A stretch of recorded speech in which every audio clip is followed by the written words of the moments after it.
for dementia, it is either a gradual slow progression or it is a stepwise progression that just is downhill. There can be ebbs and flows. When a person with dementia goes into the hospital, sometimes they get very confused and they start to hallucinate, and that's called a delirium or an encephalopathy, and that can go away.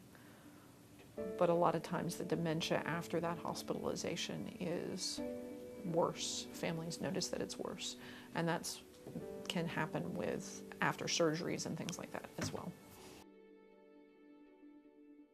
Diet, exercise, the ways when we look at people who have dementia versus people who don't, healthy aging, people who are aging healthily are more physically, mentally, socially active.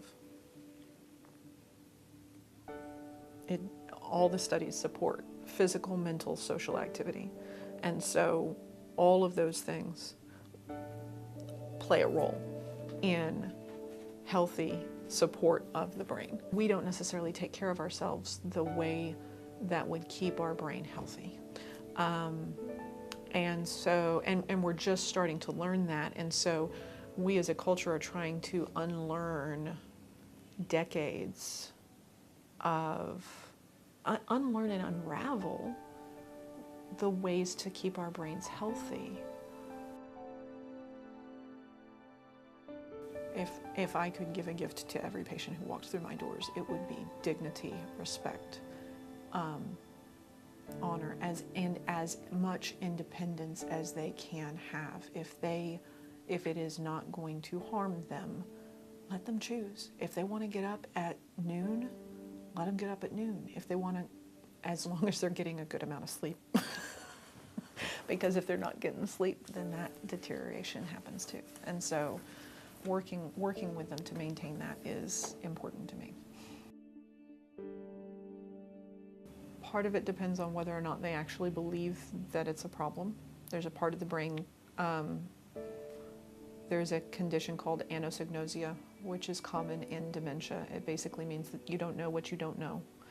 And so there's a significant proportion of people with dementia who don't think that they have a problem. And so if they don't think that they have a problem, connect with them. I mean, just interact with them the way you would anyone else. And if you see something that doesn't make sense, like they ask the same question over and over again, don't draw their attention to it. Be patient. Answer it again.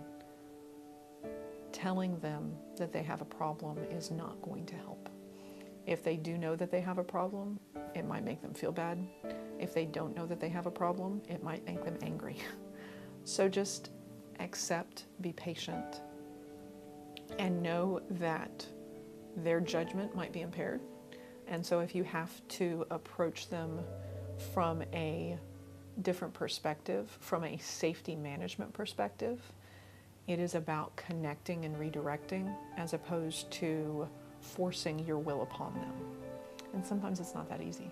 Sometimes it's really important for a team to be taking care of a person who is dealing with these illnesses, because if it's just one person,